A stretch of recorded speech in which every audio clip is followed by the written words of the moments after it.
Welcome everybody to another episode of whatever we call this series, where we talk about all of the balance changes and patch notes for Blazblue Central Fiction 2 coming out at the beginning of August.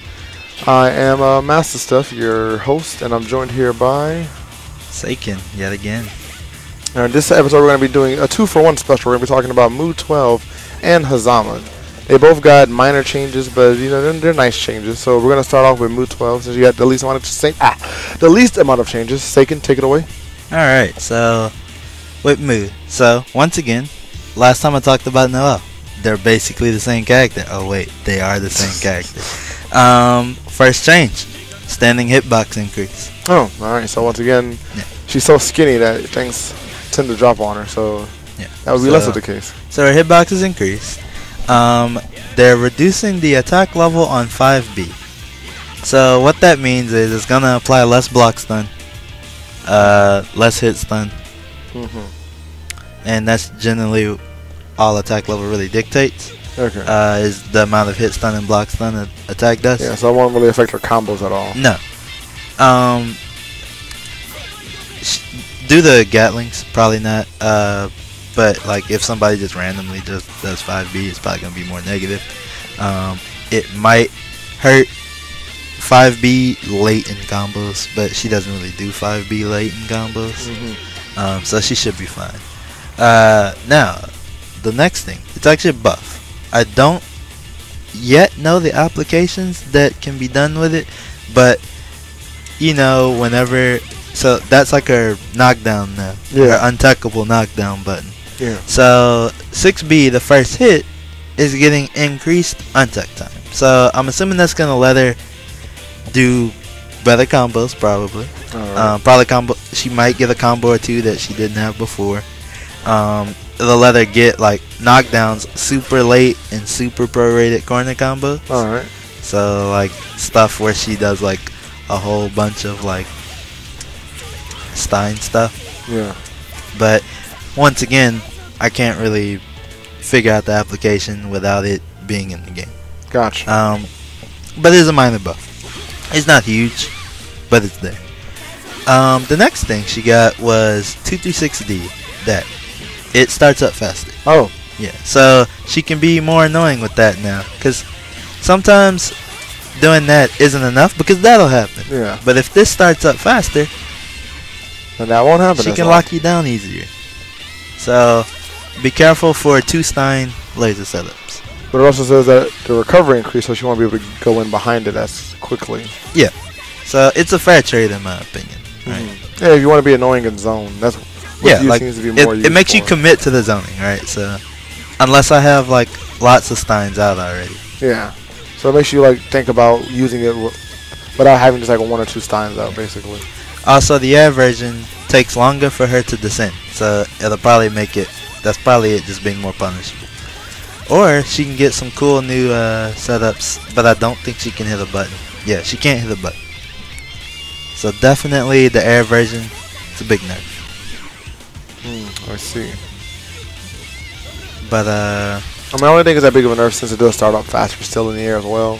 Yeah. So it probably just balances out overall. But well, it's more of a nerf in the air than the ground, because on the ground it starts up faster and they give more recovery, so it basically balances out to be the exact same amount of frames. Yeah, is what they worded it as. And the only other change is to her amazing corner damage.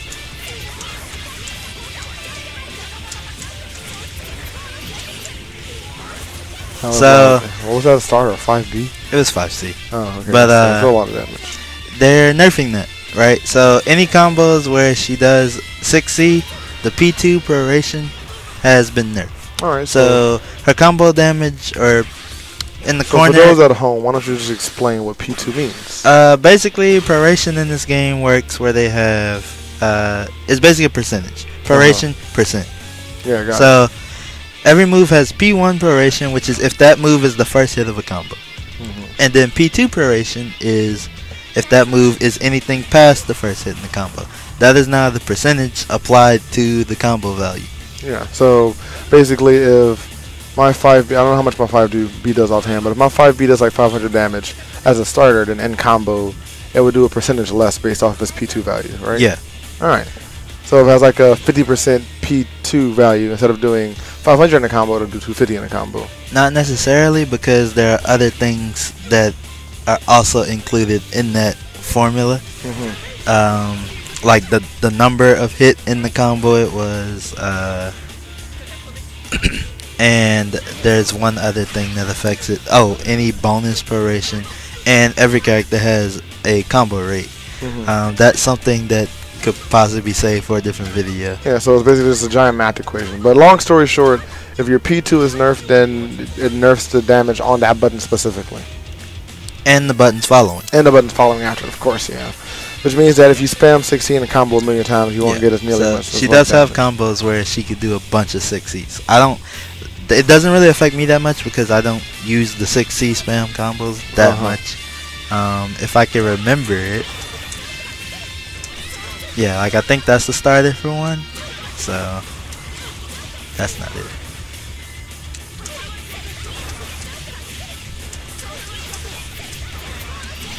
Yeah, so combos like that. That did 4,500.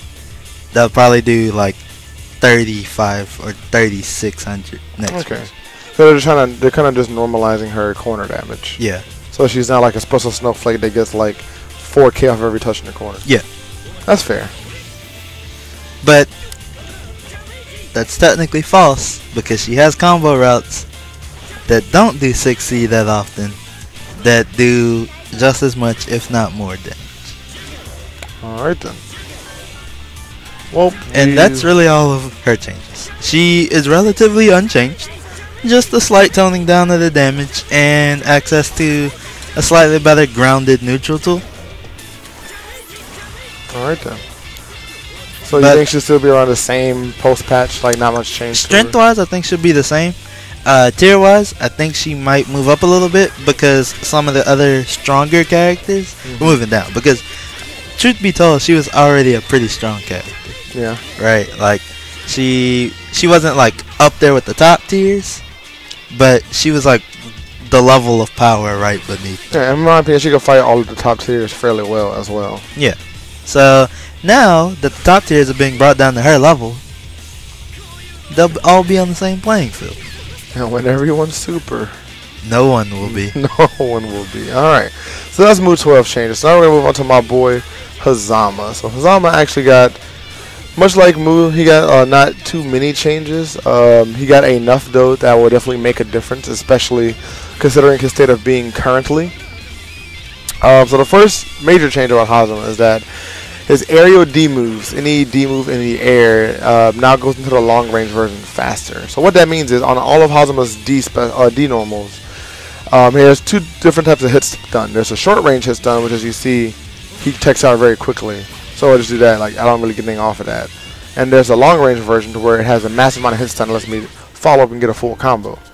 So his air snakes, so so let's go to the corner, I suppose. So his air snakes have a thing to where if you hit them high enough up, they also do the same thing. So right there. So you see how I jumped into that snake there? And it didn't combo? So they're going to make that long range version get there faster. So now when I do something like this, it's more likely to combo because you'll get the hit stun a lot quicker. So to help some of his corner combos out, to where you can do things that he couldn't do before, like this, because they're kind of inconsistent depending on spacing. Things like that become more consistent in the corner. See, like that, that should definitely work in the corner, but it does not for whatever reason. So things like that would definitely work out a lot more in the corner.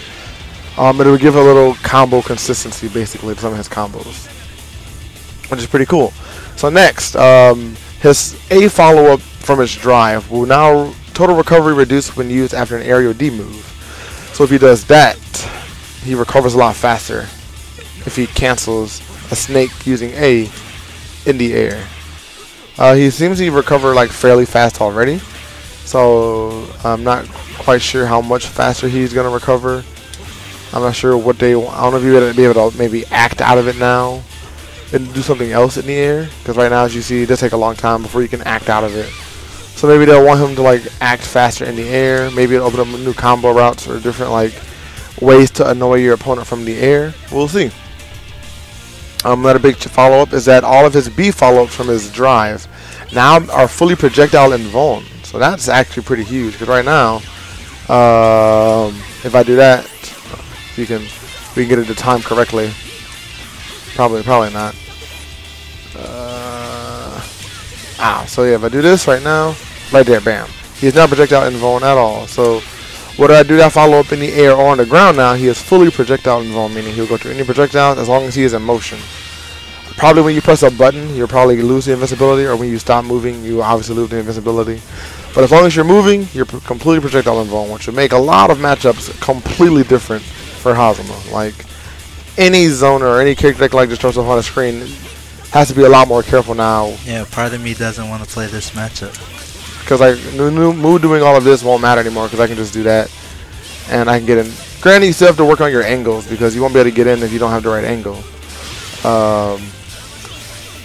But if you can find that angle to get in, they got to just kind of deal with it, which is really good for Hazama. It's actually a really good change. I like it a lot. Another change for Hazama is that his throw now blows people farther away. So right now they go pretty far away. So they're probably going to bring back disconfirm, because in a CP his old confirm was off of a forward throw into the scoop, which you cannot do mid-screen anymore. Now mid-screen you have to do forward throw into this. So since it bounces farther away, they'll probably let him go back into the scoop once again, which is pretty good. Probably better for damage overall, because it'll allow him to do combos off a throw, like he can do the scoop into snake into the overhead snake. So that'd be pretty cool for the future. What else? So 214B, they actually increase the active frames on this move, which means that it'll be better to meaty people with on wake up. On top of that, the follow-ups can now be done faster after you activate it, which means you can go to all of these a lot faster. Meaning that the gap in between will be a lot tighter. I'm not sure, it'll probably still be mashable, but it'll like that. But you'll probably get less follow-up. Like some characters, they can jump out of it currently, so they'll probably make it to where you can no longer jump out of it, but you might be able to still mash through it or something. We'll have to wait and see. I'm not really sure exactly how it'll change, but that's pretty good for pressure, since Hazama's pressure right now isn't the strongest. Another big change is that 214B, they reduce the landing recovery on this move, which will probably open up new combo options. It's probably still be punishable on block since it is counter hit punishable, but on hit it'll probably open up new combo opportunities, which would be really cool. I'm not sure if it stands for both versions. Like, I'm not sure if it's off of the non-charge version as well as the charge version. It doesn't. It just says 214DB, so I'm assuming it's only the charge version, which you only really see in combos anyway, like this, for example. Which means you might be able to get like follow-ups off of his command grab and stuff easier if you choose to go that route. But yeah, that's pretty cool. So he has three other major changes. So first change is this move has active frames increase, which means if you throw it out there, it'll stay active longer. I'm not really sure what it's gonna do for him, considering it's not really like an anti-air. It's mainly just like a combo tool. I'd imagine this for combo consistency. I suppose. I can't really think of any situations though where that's an issue currently. I mean, I feel like I've seen you go for it before and it whiffed. Maybe. You might be right. We'll see. Well, it's more active, so that's pretty good, I suppose. Another big change, which I think is pretty funny, is that Hotenjin is now faster. It's currently 4 frames, or like 4 plus 1, so 5 frames in total. They're making it faster. They don't say how much faster, but it can only be faster than 5, which is pretty funny. It's not invincible still, but the fact that they've made it even faster than it already is, and it's still a fatal counter. Gotta find those gaps. Yeah, so if you do like fraudulent pressure like that, if I'm on point, I can Hotenjin out maybe, but maybe not because I'm not getting it. Maybe on IB. So do like 5C, try to IB in between. Like do 5A, 5C, not IB. Yeah, let's see if I can get it. No, I'm not getting it. So maybe after the patch. I mean, you can definitely do it on max rage. Like, yeah, stuff like that. It'll be faster, so it'll definitely open up places for him to mash better in between people's combos. So that'll be fun. And if your meaties aren't on point on wake up, then he can definitely mash Otenjin out and get a trade at the very least, or a clean hit if your meaties just aren't all there. And the final change is that they fixed a bug to where I guess it's like a very small thing, but if you do the OD version of this, sometimes it wouldn't say overdrive finish, which is very minor. So nothing effectively changed about it. It'll just now say overdrive finish if you kill with it. And that's basically all of Hazama's changes. Now, like I said, not too much change, but it's definitely enough. I do think with the changes to him and the slight changes to some of the top tiers, he will probably go back up a little bit in the tier list. Right now, he's kind of like mid-tier. Some people think he's lower mid-tier.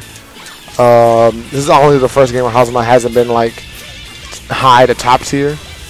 But I do think these changes will definitely help balance that out. He'll probably fight a lot of characters better, so his tier will probably go up. And since a lot of characters are getting changed / nerfed, he will probably go up as a result to his few buffs. Because I honestly think he is still pretty good, all things considered. There's just like a few things with pressure, but with like system mechanic changes and his personal changes, I think he will definitely go up. He might even be like Mu-12, where he's considered higher tier now. Especially the crouch confirm changes a lot, because Hazama, this is the first game where Hazama's ever had a crouch confirm, so just don't block, just hold down. His crouch confirm right now is this. But off a lot of hits, he doesn't get that. So for example, block. Alright. Just block low. So for example, he can combo off of this now. Well, he can combo off of this again in this version. And you can crouch confirm into it. Maybe he can link a 5B as well. Oh yeah, that's true. So you might be able to link a 5B into this crouch confirm, which would be really good for him for damage. Especially off of mixing people up with this. Because you can still get a crouch confirm off of that, it's just really tight. Just super tight. I'm probably going to get it in this video. Yeah, probably not. But you can do it, just believe me. So that's going to be a lot better too. Along with hitbox consistency and slice of life changes here and there. Or sorry, quality of life changes here and there. Hazama has a good chance of being a bit stronger. Probably not as strong as old Hazama, but definitely back up in the echelon of top tier or high tier characters. And I think that's it for this video. I think we covered everything we wanted about these two characters. If you have any more questions about anything, be feel free to ask us on Twitter or in the comments on YouTube below. We'll be back with another video as quickly as possible. Feel free to follow us on Twitter at LVO42. Subscribe to us on YouTube here on this channel as well at Level 42 Gaming. Whew, sorry, my voice is still dead from Evo. We also have a lot of stuff planned. Follow us on Twitch at twitch.tv/Level42 Gaming. We are now affiliates, and we have a sub button, so subscribe if you want to see more stuff from us there, or if not, follow us at the very least. I mean, or if you just want to use our new emote, 482 Sleep. 482 Sleep. We do have emotes now. Feel free to subscribe to take advantage of that. That's it for this video. I'm going to stop rambling on now. We'll see you guys in the next video. Later.